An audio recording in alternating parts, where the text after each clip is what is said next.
হরে কৃষ্ণ বন্ধুরা, আপনারা দেখছেন দীপ ফিটনেস। এতদিন আমি আপনাদের আপার বডির কিছু ব্যায়াম দেখেছি। আপার বডি অর্থাৎ কাঁধ, শোল্ডার, ল্যাটিস এইগুলো।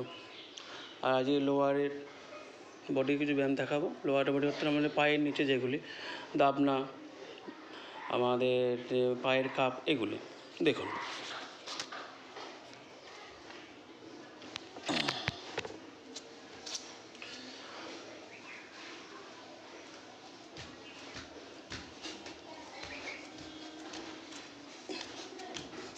এবার সামনে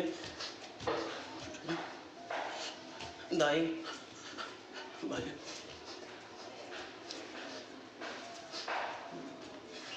এটা আপনাদের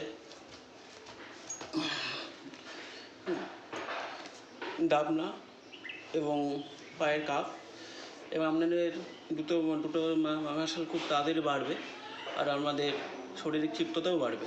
আর একবার দেখুন,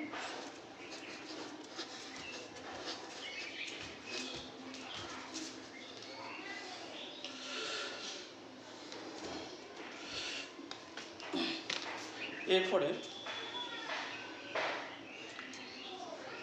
দুটো ডাম্বেল হাতে নেবেন এবং যে পেলেন যে উঠবো সেটা করবেন।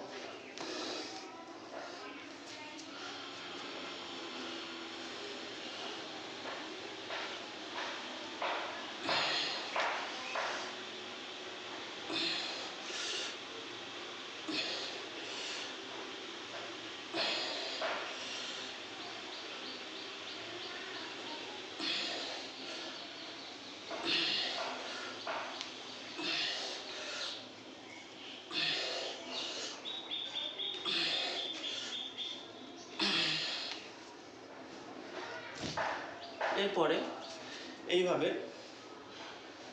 নিজের বুড়ো আঙুলের উপর আপনি হাঁটবেন।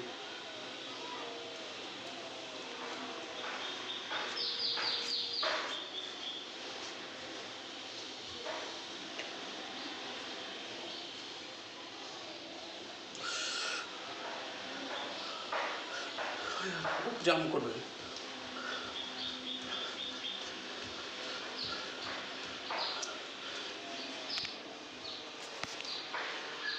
যেগুলো দেখালাম,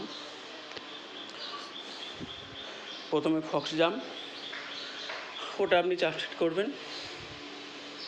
তারপরে উঠবোসটা দেখালাম, ডাম্বেল নিয়ে ওটা 4 সেট করবেন।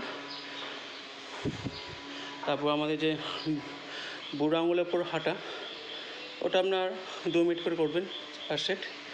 এবং যে নর্মাল জাম্পটা দেখালাম, ওটা 4 সেট করবেন 2-3 মিনিট, যতক্ষণ পারবেন। এতে আপনাদের খুব তাড়াতাড়ি পুরো বডির শারীরিক উন্নতি হবে। কারণ এইগুলো যখন করব তখন আমাদের পায়ের সমস্ত পেশি, যে ওটা দাবনা বা আপনার দাবনা এবং পায়ের যে কাপ, সবগুলো যখন উন্নতি হবে, সেই সাথে আমাদের যখন আমরা লোয়ার বডি বেশি অ্যাক্টিভ থাকে, তখন আমাদের শরীরের যে মেন হরমোন টেস্টোস্টেরন, মানে মেন হরমোন, ওটা আমাদের বাড়বে। এবং টেস্টোস্টেরন হরমোনটা যতটা বাড়বে, তো আমাদের শক্তি বা ত্বকের উজ্জ্বলতা এবং বডি তত তাড়াতাড়ি গ্রোথ করে। ঠিক আছে, তার মানে শুধু পায়ের জন্যও না, শরীরের শারীরিক উন্নতির জন্য আপনাদের এই পায়ের ব্যায়ামগুলো করা উচিত। কিন্তু আমরা অনেকেই যারা বডি বিল্ডিং বা জিম বা করি, কিন্তু পায়ের ওয়ার্কআউটটা মানে গ্যাপ দিয়ে দিই, ওটা করি না। ঠিক আছে, ওটা গ্যাপ বাদ দিয়ে দিই, ভাবি পা দিয়ে আর কি হবে। যাই হোক, ভালো থাকবেন, সঙ্গে থাকবেন আর দেখতে থাকবেন দীপ ফিটনেস, এবং লাইক, কমেন্ট, শেয়ার অবশ্যই করবেন। হরে কৃষ্ণ।